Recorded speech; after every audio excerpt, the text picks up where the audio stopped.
Bueno, la primera lectura que escuchamos hoy del profeta Isaías, donde dice que tierra de Neftalí y Zabulón, que vieron una gran luz, se cumple en lo que escuchamos en el Evangelio. ¿Verdad? ¿Quién aparece en la tierra de Zabulón y Neftalí, en Cafarnaúm, en Galilea? Pues aparece Jesús, es lo que escuchamos en el Evangelio. Entonces allí se cumple esa profecía. Aquella tierra en el tiempo de Isaías vivía en oscuridad, en el sentido de que estaban siendo oprimidos por el imperio asirio. Arquileo III estaba oprimiendo a aquel pueblo, había conquistado. Entonces aquella gente era esclava y entonces vivían en esa opresión, y como vivían en esa opresión, esa oscuridad, el profeta dice, les da una esperanza, un mensaje de esperanza. Les dice que allí en esa tierra de Neftalí y Zabulón una gran luz va a brillar, refiriéndose a cuando llegue Jesús. Jesús va a ser aquel que aparece como la luz que disipa las tinieblas. Bueno, el evangelio que escuchamos hoy, Mateo, muy buen biblista, porque él sabe el pasaje puede tomarlo del Antiguo Testamento. Es el único pasaje en el Antiguo Testamento que habla de Galilea. Y pues lo pudo encontrar y lo aplicó a Jesús, esa profecía de Isaías.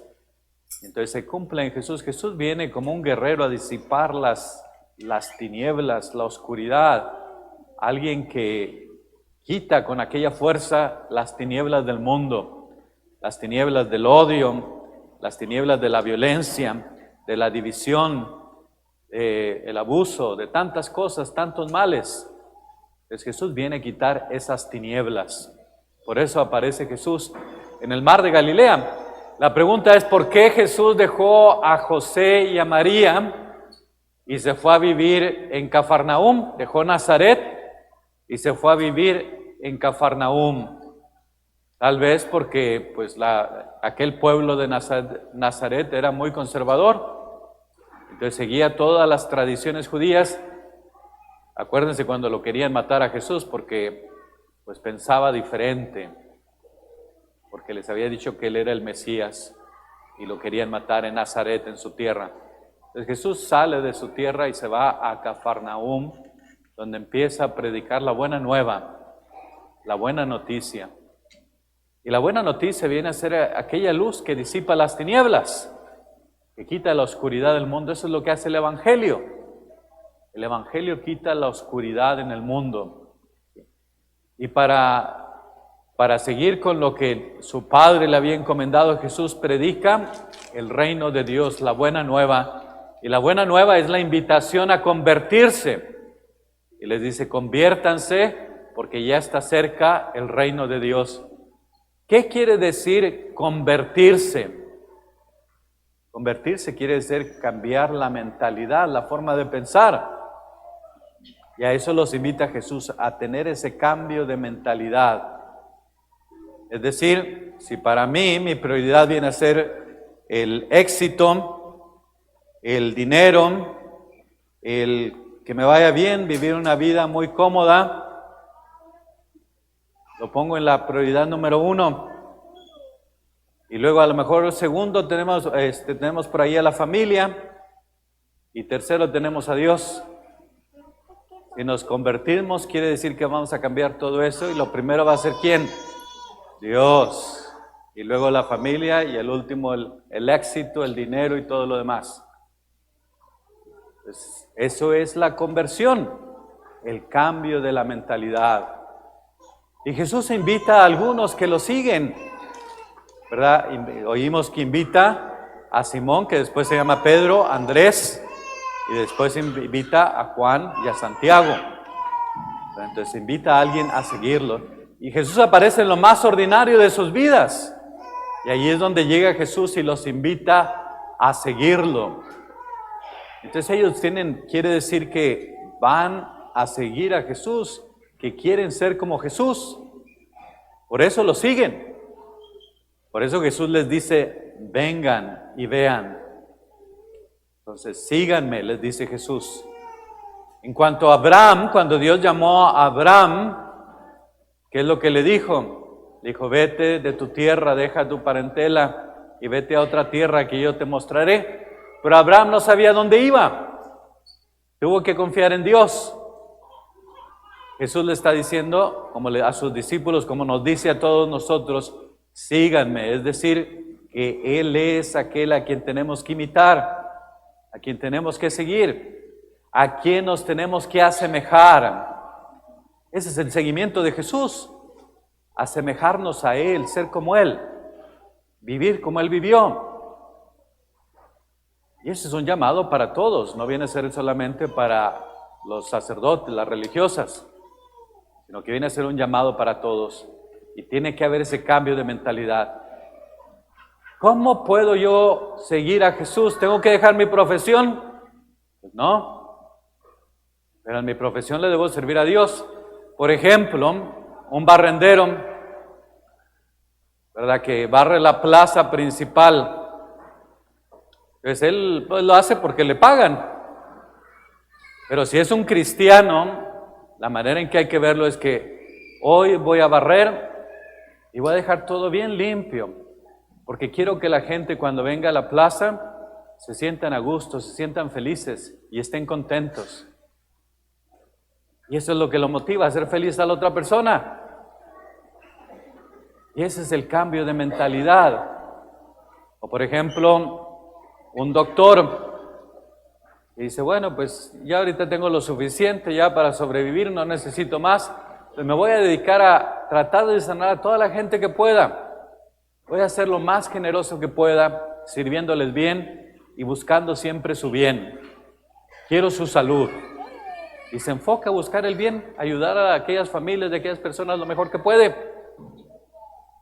O un arquitecto y dice, bueno, pues yo quiero pues que la gente aprenda a convivir, que estén bien, entonces voy a diseñar una casa, entonces voy a crear un ambiente que le ayude a aquella familia pues a relacionarse, a dialogar.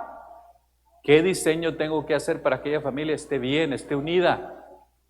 Y trate de hacer lo mejor para servir, porque quiere hacer feliz a la otra persona. Y es ser cristiano. Pues mi corazón ya no se mueve por lo que vaya a ganar, sino por el bien que quiero hacer, porque amo a Dios y porque amo a los demás. Y entonces por eso voy siguiendo a Dios. ¿Qué pasa con el sacerdocio y la vida consagrada? Pues también tenemos una misión. Les voy a compartir un poquito la historia. Yo creo que ya se les había dicho, pero pues ahí les va otra vez, ¿verdad? Cuando era niño, bueno, pues mis papás siempre nos llevaban a la iglesia. Me acuerdo que mi papá llenaba su carro y nos íbamos todos amontonados. Éramos 6 de familia, entonces todos íbamos a misa. Cada domingo íbamos a misa. Y ya cuando era adolescente, pues yo era el rebelde, no quería ir. Y pues mi papá decía, ¿vas a ir? Y yo digo, no voy a ir. Vas a ir porque vas a ir. Y me hacía que fuera a misa. Y yo no quería, pero pues tenía que obedecer a mi papá, entonces iba a misa. Y aproximadamente cuando tenía 16 años, pues una amiga me invitó al grupo de los jóvenes. Y yo no quería ir, pero me hizo que le prometiera que iba a ir. Y dije, bueno, te lo prometo. Y ya así quedamos. Una vez estaba yo caminando por la plaza principal allá en México, en mi pueblo, y luego que ahí estaba la iglesia a un lado, y ella está allí, me encuentra y me dice, dice, ¿acuerdas de lo que me prometiste? Dice, ahorita están reunidos los jóvenes, vamos. Y le dije, no, yo no quiero ir. Dice, me prometiste, ahora vas. Y ya fuimos al grupo de jóvenes, y me acuerdo que entramos al grupo de jóvenes, y todos cantando, con dinámicas, juegos, el tema, y los veía todos felices. Me acuerdo que me dije a mí mismo, esto es lo que he andado buscando, porque a lo mejor me faltaba la felicidad. Esto es lo que he andado buscando. Y empecé a ir cada viernes al grupo, y luego después de eso, pues empezamos con algún trabajo de misión. Íbamos a los ranchos, a las pequeñas comunidades, a llevarles ropa, a la gente pobre, comida. Y todo esto me llenaba mucho y quería más de eso. Empecé a ir a los grupos, reuniones de jóvenes en la diócesis y total, todo eso me llenaba de mucha paz. Y entonces llegó un momento en que dije, quiero más de esto. Y empecé a ir a misa diaria. En la misa diaria las viejitas de la iglesia me ponían a leer y ya me decían, no te pongas nervioso, no tiembles y apégate bien al micrófono para que te oigan bien. Y yo creo que por eso siempre me pego bien al micrófono, porque no se me olvida eso. Y después de eso, pues ya vinieron los seminaristas a dar una plática ahí en la parroquia y empezaban a hablar de cómo Dios los había llamado para el sacerdocio, cómo habían dejado a su familia, su papá, su mamá, toda su familia para irse al seminario. Otro había dicho cómo había dejado a su novia para irse al seminario. Y yo me acuerdo que me puse a pensar, dije, wow, lo dejaron todo por Dios. Entonces le reclamé a Dios en ese momento y le dije, Señor, ¿por qué los llamaste a ellos? ¿Por qué a mí no me llamaste?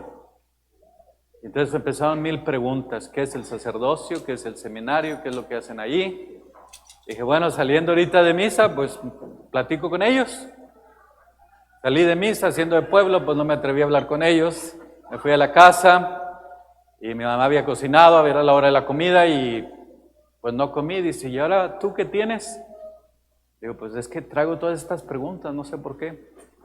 Dice, pues para que se te quite eso, vete a la iglesia, habla con los seminaristas y luego ya te quedas tranquilo. Pues me llevaron a la iglesia otra vez. Entré a la iglesia, estaba sola completamente, estuve rezando porque no sabía qué me pasaba con tanta pregunta. Y luego saliendo ahí estaban los seminaristas. Y empecé a platicar con ellos que qué era el seminario, que era el sacerdocio. Y me dice uno de ellos, dice, ¿tú quieres ser sacerdote? Le digo, no, eso no es para mí, eso no es para mí. Y ya me empezaron a contar y me invitaron a un preseminario. Entonces fui unos días al preseminario, donde tenían momentos de oración, adoración al Santísimo, procesiones y no sé qué tanto, juegos de fútbol, de esto, el otro. Y pues bien emocionado. Y después de esa semana hicieron un discernimiento para ver si nos aceptaban en el seminario o no. Y quedé aceptado. Dije, bueno, ahora tengo que hacer la decisión, ¿entro o no entro al seminario? Entonces fui a hablar con mi mamá 2 días antes de entrar al seminario, que le digo. Y dice ella, dice, nomás te voy a decir una cosa, si es por Dios, adelante. Y le dije, sí, es Dios. Y dice, pues adelante. Lo dice, habla con tu papá. Fui con mi papá y mi papá me dice, pues yo creo que ya estás suficientemente grande para hacer lo que quieres. Tenía 17 años en aquel entonces. Y pues ya, fue la manera en que él me apoyó también y ya pude entrar al seminario.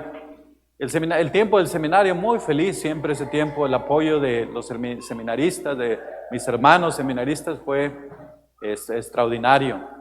Muy bonita experiencia el vivir ahí en el seminario. Y después, había problemas en la formación, no me gustó mucho la formación. De hecho cerraron el seminario porque faltaban muchos maestros de clases y no sé qué tanto más. Y total, cerraron ese seminario y yo me vine a terminar a Saltillo. Y fue cuando ya no me gustó mucho por la experiencia que tuve así de la formación. Y entonces fue cuando dije, me salgo.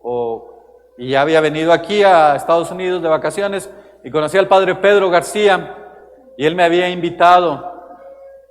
Y le dije, no, ahorita no estoy pensando en eso.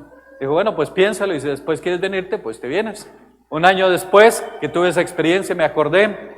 Dije, bueno, pues se me abrió otra puerta acá, voy a tratar acá.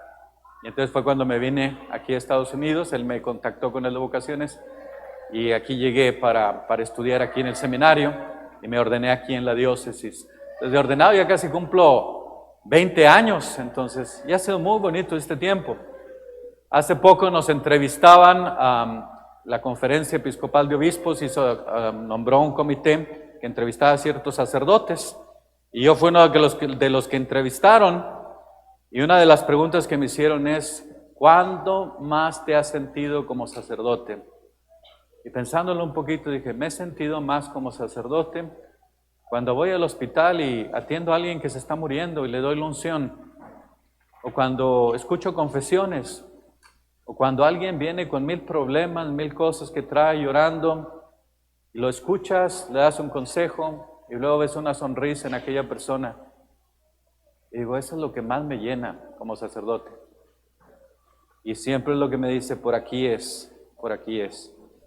Y ese es nuestro llamado es responderle a Dios, hacer lo mejor que podamos para hacer a los demás felices, ayudar a los demás, quitar sus cargas, sus opresiones, darles la libertad, ayudarlos a levantarse, restaurar su dignidad. Y ese es nuestro trabajo. Entonces, jóvenes, acuérdense, no es solo una vocación. Dios nos llama a muchas vocaciones, ¿verdad? Bueno, 3, ya sea el sacerdocio, la vida religiosa, consagrada, ser soltero o casarse. Pero siempre hay que pensar en las 3 y decirle, Señor, ¿qué quieres que haga? Y responderle. Porque si encontramos nuestra vocación, ahí es donde vamos a ser felices. Dios nos conceda responderle con un sí siempre, y siempre servir a su pueblo, a los demás, ayudándolos siempre, amándolos siempre, sirviéndolos siempre. Que así sea.